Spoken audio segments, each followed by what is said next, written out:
Varicose veins కి సరైన చికిత్స కోసం సంప్రదించండి ఎవిస్ హాస్పిటల్. నమస్కారం, వెల్కమ్ టు సుమన్ టీవీ. నేను గీతాంజలి. ప్రస్తుతం మనతో పాటు ఇస్కాన్ నుంచి ప్రణవానంద ప్రభుజీ ఉన్నారు. వారి గురించి చెప్పాలంటే ప్రపంచ వ్యాప్తంగా ఎన్నో ప్రదేశాలకు వెళుతూ ప్రవచనాలు చెబుతూ ఉన్నారు. ప్రత్యేకంగా శ్రీకృష్ణ భగవానుడు గురించి, ఆయన లీలల గురించి, ఆయన తత్వం గురించి, మన నిత్య జీవితంలో మనకు అవసరమయ్యేటువంటి ప్రతి విషయము, మనకు వచ్చేటువంటి ప్రతి సందేహం భగవద్గీత చదివితే అందులో మీకు ఒక సమాధానం దొరుకుతుందని చెప్తారు ప్రభుజీ. అందులోనూ ఎన్నో సందేహాలు మనకు వస్తూ ఉంటాయి. ప్రత్యేకంగా ఆయన మాటలు ఎలా ఉంటాయంటే చిన్నవాళ్ల నుంచి పెద్దవాళ్ల వరకు ప్రతి ఒక్కరికి అర్థమవుతుందా కృష్ణ తత్వం గురించి. అలాగే మరొకసారి వారిని స్టూడియోకి ఆహ్వానించాము. వారితో మాట్లాడి మరిన్ని విషయాలు తెలుసుకుందాం ఆ కృష్ణయ్య గురించి. ప్రభుజీని ఆహ్వానిద్దాం. హరే కృష్ణ ప్రభుజీ, ఎలా ఉన్నారు? మళ్ళీ గ్యాప్ వచ్చింది, గ్యాప్ తర్వాత చాలా సంతోషం మాట్లాడడం. ఎన్నో ప్రశ్నలు, అంటే కనీసం ఒక సంవత్సరం అవుతోంది, సంవత్సరంన్నర దగ్గర. ఈ టైంలో చాలా మందికి సందేహాలు తీరాయి, వాళ్ళ సన్మార్గంలో వెళ్తూ ఉన్నారు. కానీ ఇంకా చాలా మంది ముందుకొస్తూ ఉన్నారు, సందేహాలు అడుగుతున్నారు నివృత్తి చేసుకోవడానికి. ఇందులో భాగంగా చుట్టూ అంత నెగిటివిటీ పెరిగిపోతోంది. అటు సొసైటీలోనూ నెగిటివిటీ చూస్తున్నాం, ఇళ్ల పరిసరాల్లో చూస్తున్నాం, ఇంట్లో చూస్తున్నాం, మా ఒంట్లో కూడా చూస్తున్నాము. అసలు ఏంటి నెగిటివిటీ, ఎందుకు ఇంతగా ఎక్కువైపోయింది, దాని నుంచి బయటపడే మార్గాలు ఏమన్నా ఉన్నాయా అని అడుగుతున్నారు. నెగిటివిటీ నుంచి బయటపడాలి అని అంటే పాజిటివిటీ దగ్గరికి వెళ్ళాలి. మన నేచర్, మీరు అన్నారు కదా, మన ఒంట్లో నెగిటివిటీ ఉంది, కుటుంబంలో నెగిటివిటీ ఉంది, సమాజంలో నెగిటివిటీ ఉంది అని. నెగిటివిటీ ఉంది, పాజిటివిటీ కూడా ఉంది. మనం జస్ట్ పాజిటివిటీ దగ్గరికి వెళ్ళాలి, అది మనం చేయాల్సిన ప్రయత్నం. మనం ఎలాంటి వాళ్ళ, ఇప్పుడు చూడండి, ఇనుము అయస్కాంతం దగ్గర పెట్టామనుకోండి, అయస్కాంతం యొక్క శక్తి ఇనుముకి వస్తుంది. మీరు ఎప్పుడైనా ఎక్స్పెరిమెంట్ చేస్తారు? చిన్నప్పుడు మా టీచర్ ఈ విషయాన్ని చూపించేది. అయస్కాంతం పైన ఇనుముని బాగా కొద్దిసేపు రాసి ఇంకొక ఇనుము దగ్గర పెట్టామనుకోండి, లాగేస్తుంది. ఇనుము నేచర్ కాదు, కానీ అయస్కాంతం దగ్గర ఉండటం వల్ల ఇనుముకి కూడా ఆ అయస్కాంత శక్తి వచ్చింది. అలానే మనం ఎంత నెగిటివ్ గా ఉన్నా సరే ఒక పాజిటివిటీ కనెక్ట్ అయిపోయాం అనుకోండి, మనకు కూడా పాజిటివిటీ వస్తుంది. ఈ ప్రపంచంలో అన్నిటికంటే పాజిటివ్ సోర్స్ ఏదైనా ఉంటే అది భగవంతుడే. భగవంతుడి దగ్గరికి ఎంత దగ్గరగా ఉన్నాం అనుకోండి, మనం అంత పాజిటివ్ గా ఉంటాం. మనం ఎంత ఆధ్యాత్మిక మార్గంలో ఉన్నాం అనుకోండి, అంత పాజిటివ్ గా ఉంటాం. ఇది చాలా మందికి తెలియదు. నెగిటివిటీ, బాధలు, డిప్రెషన్, మెంటల్ హెల్త్ అని పాపం బాధపడుతుంది. కానీ దీని అన్నిటికీ ఒక సొల్యూషన్ ఏంటి అని అంటే పాజిటివ్ గా మన మైండ్ సెట్ ని మార్చుకోవటమే. ఎలా మార్చుకోవటము అనేది మంచి వాళ్ళ యొక్క సాంగత్యంలో ఉండటం. వినాయకుడిని చూసారనుకోండి, ఫస్ట్ విషయం మనకు కనిపించేది ఆయన పెద్ద పెద్ద చెవులు కనిపిస్తాయి. కరెక్ట్. నోరు కనిపించదు, తొండం కింద ఉంటుంది, కానీ చెవులు మాత్రం కనిపిస్తాయి. మనకి ఈ ప్రపంచంలో గణపతి చెప్పేది ఏంటి అని అంటే మంచి మాటలు వినడానికి ఎక్కువగా శ్రద్ధని పెట్టు. అందరూ కూడా బడబడ బడబడ మాట్లాడడానికి చాలా ఇంతూజియాస్టిక్ గా ఉంటారు, కానీ వినడానికి ఇంతూజియాస్టిక్ గా ఉంటారు. కాబట్టి ఎంత మనం మంచి విషయాలు వింటామో, మీకు ఒక ప్రిన్సిపల్ చెప్తాను. Good in good out, bad in bad out అనే ప్రిన్సిపల్ ఉంది. మనం లోపల ఏదైతే స్వీకరిస్తామో అది మన నుంచి బయటకు వస్తుంది. నెగిటివిటీ లోపలికి ఉంది. లోపల సపోజ్ మనం అనుకుంటున్నాం, అరే నా లోపల మొత్తం నెగిటివిటీ ఉంది. ఎక్కడి నుంచి వచ్చింది ఈ నెగిటివిటీ? మనం తెచ్చి పెట్టుకున్నాం నెగిటివిటీ. మనం చాలా పాజిటివ్ గా ఉన్నాం. కొంతమంది అంటారు, ప్రభుజీ చాలా పాజిటివిటీ వస్తుంది ఎప్పుడైతే మనం మందిరానికి వెళ్తామో, ఎప్పుడైతే సాధువుల్ని కలుస్తామో. ఎందుకు ఆ పాజిటివిటీ ఇచ్చింది? ఎందుకంటే పాజిటివిటీని తెచ్చుకున్నాం కాబట్టి. మనం కరెంట్ వైర్ ని పట్టుకుంటే ఎలా అయితే కరెంట్ షాక్ కొడుతుందో, భగవంతుని ఎప్పుడైతే పట్టుకుంటే ఆ పాజిటివ్ ఎనర్జీ, ఆధ్యాత్మికత భావనలో ఉండే ఒక ప్రశాంతత. పాజిటివిటీ అంటే ఏం లేదండి, ఎక్కడైతే ధర్మమో అది పాజిటివ్, ఎక్కడైతే అధర్మమో అది నెగిటివ్. కాబట్టి భాగవతంలో ఒక విషయం చెప్పారు, మద్యంపానం శ్రియాసూన యథా అధర్మశ్చ చతుర్విధం. ఎక్కడైతే ఈ 4 వస్తువులు ఉంటాయో అక్కడ తప్పకుండా నెగిటివిటీ ఉంటుంది. మీకు చాలా జాగ్రత్తగా ఈ విషయాన్ని పరిశీలన చేయాలి అందరూ. ఎక్కడైతే ఈ 4 చెడు అలవాట్లు ఉంటాయో, ఏంటి ఆ 4 చెడు అలవాట్లు? ఎక్కడైతే మాదక ద్రవ్యాలను సేవిస్తూ ఉంటారు. చూడండి, మీరు ఒక ఈ ప్రపంచంలో మేము ఎప్పుడూ వెళ్ళలేదు, కానీ విన్నాం, కానీ చూసాం వీడియోస్. కానీ ఎప్పుడైనా మీరు చూడండి, ఎక్కడైనా ఈ డిస్కోటెక్స్ అని, పబ్స్ అని ఉంటాయి చూడండి, అవన్నీ చీకటిగా ఉంటాయి. చాలా మొత్తం అన్ని అంధేరా మొత్తం చీకటి ఉంటుంది. దాని లోపల ఏవో అక్కడక్కడ లైట్లు వేసి ఉంటారు. ఎందుకు అంటే ఇది తీవ్రమైన తమో గుణానికి చెందిన పని అన్నమాట. మాదక ద్రవ్యాలు సేవించటం, డ్రగ్స్ అని, తర్వాత గుట్కా, మాణిక్ చంద్, తర్వాత మందు తాగటం, ఇవన్నీ కూడా తమో గుణానికి సంబంధించి. అందుకే మీరు చూడండి, ఎవరైనా ఇలాంటి తప్పు పనులు చేసే వాళ్ళ దగ్గరికి మనం వెళ్ళామనుకోండి, వాళ్ళు ఒక స్టేట్ ఆఫ్ వాళ్ళని చూస్తేనే మనకు కూడా ఏంటి అసలు వీడు నార్మల్ గా ఉన్నాడా లేదా అని అనిపిస్తూ ఉంటుంది అనమాట. తాగాక ఎవరైనా చూసారా మీరు ఎప్పుడైనా? చూసానండి. వాడు మైకంలో ఉంటాడు. అవును, ఈ లోకంలో ఉండరు అసలు. ఎందుకు అలా ఉంటారంటారు? దాని యొక్క ప్రభావం అనిపిస్తుంది. మీకు మా ఒక స్వామీజీ ఉన్నారు మా ఇస్కాన్ లో, రాధా గోవింద మహారాజ్. ఆయన అంటారు, తుమ్తో భోగ్కో భోగ్నే చలా పర్ భోగి తుమే భోగ్ లియా అని అంటారు. ఆయన ఏమనుకున్నారు, మనం ఏదో ఎంజాయ్మెంట్ కోసం ఒక పని చేయడానికి వెళ్తే ఆ ఎంజాయ్మెంటే మనల్ని తినేసింది అనమాట.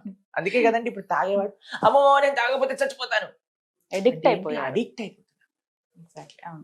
మద్యం పానం శ్రియా అసూన, ఎక్కడైతే జూదం ఆడతారు. ఇప్పుడు చూడండి కొంతమంది అయితే ఎప్పుడు చూడండి, ఇప్పుడు ఐపీఎల్ అని అవి ఇవని ఏది నడుస్తుంది సరే, ఇప్పుడైతే ఎక్కడైనా ఎలక్షన్స్ నడిచినా సరే, ఏదైనా టీవీలో రియాలిటీ షోస్ నడిచినా సరే, ఎవరు గెలుస్తారు అది డబ్బులు పెట్టేసి ఎప్పుడు ఆ టెన్షన్ లో ఉంటారు. మమ్మల్ని కూడా అడుగుతారు, రోజు టెన్షన్ ఎక్కువైపోతుంది, మేమేం చేస్తాం, ఫస్ట్ ఆ పని ఆపేసి అప్పుడే కదండి. ఇప్పుడు మీకు ఒక విషయం చెప్తానండి, కష్టపడని డబ్బులు ఎప్పుడైనా సరే మనతోటి ఉండవు.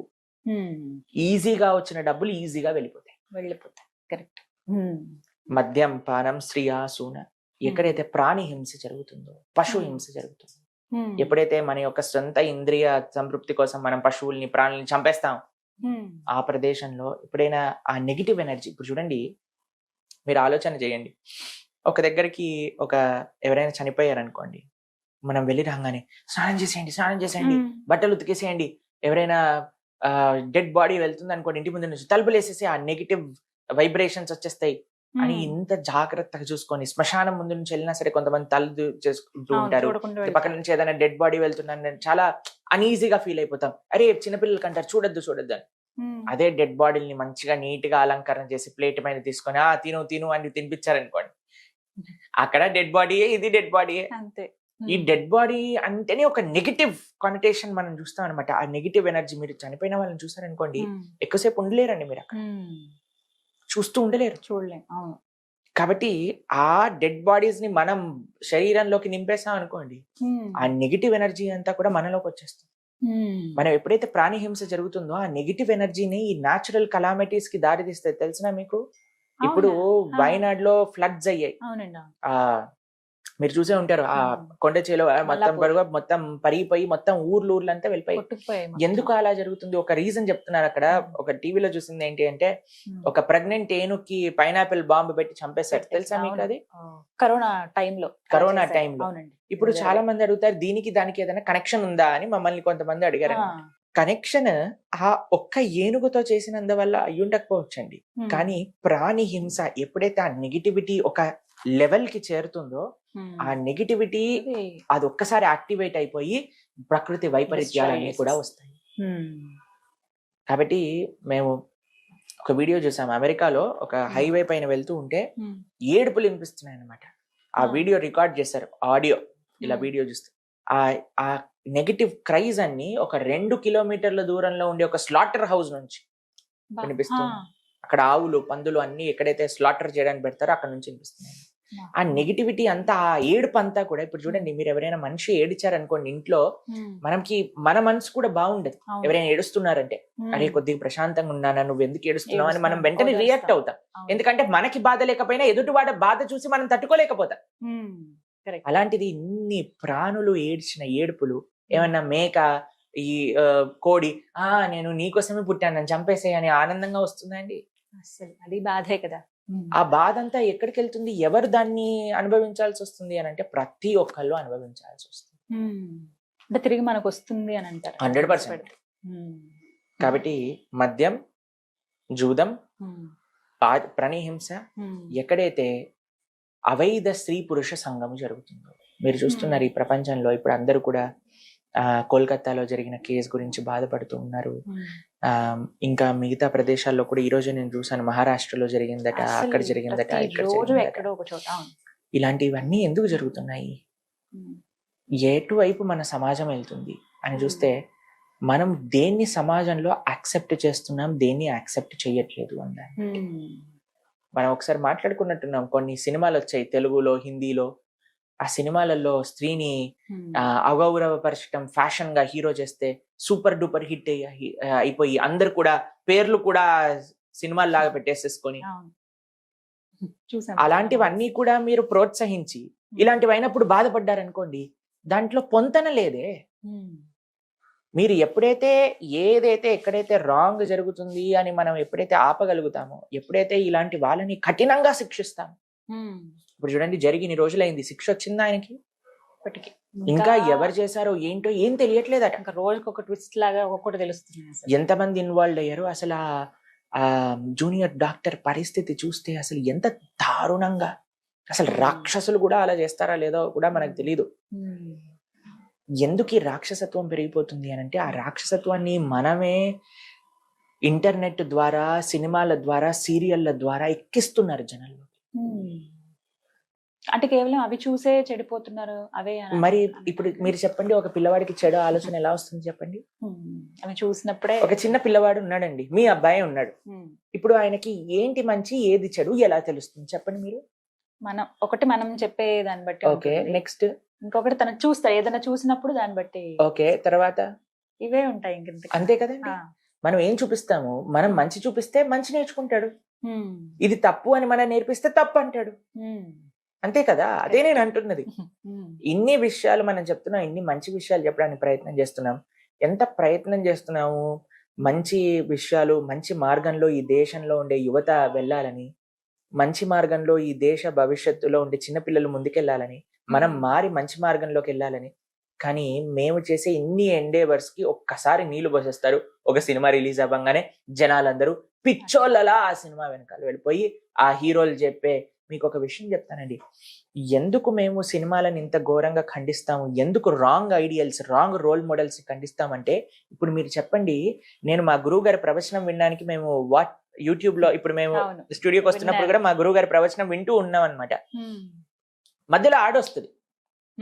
యాడ్ వచ్చేసరికి మేము చూడంగానే ఎవరబ్బా ఈ యాడ్ లో ఉన్నది అనగానే, పేర్లు చెప్పను అనుకోండి, పెద్ద పెద్ద బాలీవుడ్ హీరోలు అందరు ఏం చేస్తున్నారు తెలుసా? ఒకడు గుట్కాని ప్రమోట్ చేస్తాడు, ఒకడు జూదాన్ని మీరు పేకాట ఆడండి, డబ్బులు పెట్టుకోండి అని మొత్తం చెప్తాడు. దాని తర్వాత ఫాస్ట్ గా వెళ్ళిపోతుంది, ఇది దీంట్లో ఏమంటాం డబ్బు నష్టం కలుగుతుంది జాగ్రత్త అని ఫాస్ట్ గా చెప్పేస్తాడు వాడు. అంతే. వీడొచ్చి గుట్కా తినమంటాడు, వీడొచ్చి జూదం ఆడమంటాడు, ఇంకొకడు వచ్చి కూల్ డ్రింకులు తాగమంటాడు, ఇంకొకడు వచ్చి చాక్లెట్లు తినమంటాడు, ఇంకొకడు వచ్చి స్త్రీలను కొట్టి అవమానించి వాళ్ళని హింస పెట్టి అలాంటి సినిమాలు నడిపి జంతువు అని పేరు పెట్టుకొని సూపర్ హిట్ కొనుక్కొని లక్షల కోట్లు సంపాదించేస్తాడు. వీళ్ళని మనము ఐడియల్స్ గా, వీళ్ళ వెనకాల క్రేజ్ పెంచుకొని చెడ్డ బూతులు మాట్లాడే వాళ్ళు, అసాంఘికంగా ప్రయత్నించే వాళ్ళందరినీ కూడా మనము వాళ్ళ దగ్గరికి వెళ్ళి మేము వాళ్ళ ఫ్యాన్స్, మేము వాళ్ళది అది అని చెప్పుకుంటూ తిరుగుతున్నారు మీరు. ఇలాంటి పరిస్థితిలో దేశ యువత ఉంటే మనకి అసలు ఈ దేశానికి మంచి భవిష్యత్తు ఉందంటారా చెప్పండి? అంతే, ఎక్కడ చూసినా నెగిటివిటీ ఉంది. మనకి ఇప్పుడు మా పక్కన ఒక దేశం ఉంది చైనా అని. మీకు ఒక విషయం తెలుసా, ఇన్ని సంవత్సరాలు భారతదేశంలో వచ్చిన ఒలింపిక్ మెడల్స్ ఎన్నైతే ఉన్నాయో వాళ్ళకి ఒక్క ఒలింపిక్స్ లో అన్ని మెడల్స్ వచ్చాయి. మన వాళ్ళు బిగ్ బాస్ అని, ఈ చెత్త అని, ఆ చెత్త అని, వీటి గురించి 24 గంటలు ఫేస్బుక్ లో, ఇన్స్టాగ్రామ్ లో రీల్స్ చూసుకుంటూ వేరే వాళ్ళ జీవితాల్లో ఏం జరుగుతుందని, ఈ హీరో ఏం చేస్తున్నాడు, ఆ హీరో ఏం చేస్తుంది, ఈ హీరోయిన్ ఏం చేస్తుంది, ఆ హీరోయిన్ ఏం చేస్తుందని మొత్తం కూడా పాశ్చాత్య దేశాన్ని వెనకాలకి వెళ్ళి మన గోతే మనం తవ్వుకొని దాంట్లో పడిపోతున్నాం. ఇలాంటి పరిస్థితి ఉన్నప్పుడు మనకి ఎక్కడండి ఇంకా నెగిటివిటీ ఉందని బాధపడి మీరే కొని తెచ్చుకుంటున్నారు నెగిటివిటీ. మరి ఉన్నాయి, వీటన్నిటిని పక్కన పెట్టాలంటే దేవుని చేరుకోవడం ఒకటే మార్గమా? కాదండి, మీకు ఒక విషయం చెప్తాను. ప్రశాంతంగా బ్రతకాలి అనుకుంటున్నారా లేదా? తెలిసి ఇందులో విషం ఉంది, కొద్దిగా విషం తాగండి, కొద్దిగా బాగుంది అని అంటే మీకు దాహం వేస్తుంది, ఈ విషం తీసుకోండి దాహం తీరిపోతుంది అని అంటే మీరు తాగుతారా? అస్సలు. పర్వాలేదు, నాకు దాహం తీరకపోయినా పర్వాలేదు, నేను ఒక గంట సేపు అయినా వెయిట్ చేస్తాను, నేను నీళ్ళు వచ్చినప్పుడే తాగుతానంటారా? మరి మీరు బ్రతకాలి, మీరు ఆనందంగా ఉండాలి అంటే దీన్ని పక్కన పెట్టాల్సిందే. ఇది ఎంటర్టైన్మెంట్ అనుకోవటం అది మనం చేసే తప్పు. కానీ ఒక సేవలో ఒక ఆనందం ఉన్నది, ఒక ఆరాధనలో ఒక ఆనందం ఉన్నది, మంచిగా బ్రతకటంలో విలువలతో ఒక ఒక ఆనందం ఉన్నది అని తెలిస్తే కదా, ఎప్పుడైతే ఈ విషయాలని ఆపితే కదా ఆ విషయాలు తెలిసేది మనకి. చిన్నప్పటి నుంచి పుట్టిన చిన్ని పిల్లవాడి దగ్గర నుంచి ఫోన్ పెట్టేసి నువ్వు ఈ చూడు అది చూడు అని చూపించేస్తూ మేము చూసాను. చిన్న చిన్న పిల్లలండి, ఇంత పిల్లలకి వాళ్ళమ్మ ఒక దగ్గర చూసాం మేము, ఒక వల్గర్ సాంగ్ పెట్టి డాన్స్ అంటే ఈ చిన్ని పిల్ల దానికి డాన్స్ వేస్తాం, దానికి మురిసిపోతున్నారు అందరు. ఇలాంటి పనులు చేసినప్పుడు మనకి ఏం నేర్పిస్తున్నాము, ఏం చేతుల్లోనే ఉంది ఏదైనా. కాబట్టి అందరూ ప్రయత్నం చేయాలండి. ఇప్పుడు మనం ఇంత ఆధ్యాత్మిక ప్రోగ్రామ్ చేసేసి మళ్ళీ మనం ఏదైనా భౌతికంగా మాట్లాడేసేసి పిచ్చి పిచ్చి విషయాలని కూడా మనం ప్రమోట్ చేస్తాం అనుకోండి, అప్పుడు మనం ఎండేవర్స్ మొత్తం కూడా పోయినట్టే కదండి. కాబట్టి మనకి ఈ విషయం అర్థం కాదు, చాలా మందికి పట్టదు. ఈ రోజు నిన్న ఈ రోజు మనం కర్ణుడి పైన ఒక పాడ్కాస్ట్ చేసాం, గుర్తుందా? ఆ వీడియో చూసాను, ఎందుకో నాకు యూట్యూబ్ లో సజెషన్ వచ్చింది. అయితే దాన్ని చూసాను, కమెంట్స్ చదువుతున్నాను అనమాట. అందరూ కూడా I stand with Karna, Karna super hero, Karna super star, Karna is emotion, Karna is love అని పెట్టారు. మేము ఆశ్చర్యంతో చూస్తున్నాము, అసలు వీళ్ళకి కర్ణుడి గురించి చెప్పింది ఎవరు? మహాభారతం కర్ణుడి గురించి మాట్లాడుతుంది. మహాభారతంలో వ్యాసులు వారు కర్ణుడి గురించి ఏం చెప్పారు? వీడేదో శాస్త్రం తెలిసినట్టు ఒక సినిమా చూసేసి Karna is emotion, Karna is love, Karna is love అంటూ ఉందంటే మీరు డైరెక్ట్ గా కూడా కోల్కతాలో ఆ జూనియర్ డాక్టర్ తోటి చేసిన హింసాత్మకంగా ప్రవర్తించిన వ్యక్తులు ఎవరైతే ఉన్నారో వాళ్ళని సపోర్ట్ చేసినట్టే. మనం మాట్లాడుకున్నాం కదా, ద్రౌపదీ దేవిని అవమానించామని చెప్పిందే కర్ణుడు. మళ్ళీ Karna is emotion, Karna is love, Karna is our great hero, Karna is role model. ఇలాంటి చెత్త వాళ్ళు ఉన్నంత వరకు కూడా మన దేశం ఇలానే ఏడుస్తుంది. అందుకే మనం ఎందుకు మాకు ఈ బాధ, ఒక బాధ ఉంటుంది మాకు, ఈ దేశ యువత తప్పుడు మార్గంలో వెళ్ళిపోతున్నారు. ఈ దేశ యువతకి మంచి మార్గం చెప్పే వాళ్ళు తక్కువ అవుతున్నారు. మంచి మార్గం చెప్తున్నా సరే వినేవాళ్ళు ఎంతమంది, ఎంత ప్రయత్నం చేస్తున్నాం. మా జీవితం అంతా కూడా భగవద్ ధర్మ మార్గంలోకి సమర్పణ చేసి మేము ఈ రోజు మాట్లాడుతున్నాం అంటే ఏ కూడా మాకు రిటర్న్ అవసరం లేదండి. ఎప్పుడైనా మేము ఏదైనా ఆశించామా? అసలు ఒకటే ఒక విషయం మా ఆశయం ఏంటి అని అంటే, ఎవరైనా పిల్లలు విని వాళ్ళకి మంచి విషయాలు తెలుసుకుంటారేమో అనే భావన. కాబట్టి ఎంత వరకైతే మన సమాజం ఈ కట్టుబాటులో ఉండదో, మనము మంచి వ్యక్తుల దగ్గర నుంచి మంచి విషయాలు, ఏవైతే శాస్త్రీయమైన విషయాలు వాటిని మేము వింటాము అని సంకల్పం చేసుకోదో, అప్పటి వరకు నెగిటివిటీ అనేది ఉంటుంది. ఆ నెగిటివిటీ అనేది పెరుగుతుంది. మీ చాయిస్ మీ చేతుల్లో ఉంది, మీ పిల్లల చేతుల్లో ఉంది. మీరు ఎలా పిల్లల్ని పెంచుతుందో ఉంది. మనకి పాజిటివ్ ఆప్షన్స్ ఉన్నాయి, నెగిటివ్ ఆప్షన్స్ ఉన్నాయి. మనం ఏం చూస్ చేస్తామో దాన్ని బట్టి అదే ఫ్యూచర్ ఉంటుంది. చక్కగా వివరించారు ప్రభుజీ. హరే కృష్ణ. హరే